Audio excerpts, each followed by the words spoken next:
بسم اللہ الرحمن الرحیم۔ السلام علیکم، میں نادیہ افضل۔ اسلامی معلومات سے غزوہ خندق، جس کا نام غزوہ احزاب بھی ہے۔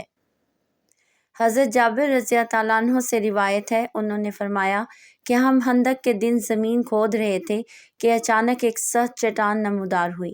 صحابہ کرام رضی اللہ تعالیٰ عنہ نبی صلی اللہ علیہ وآلہ وسلم کے پاس حاضر ہوئے اور عرض کیا، یا رسول اللہ صلی اللہ علیہ وآلہ وسلم، خندق میں ایک سخت چٹان نکل آئی ہے۔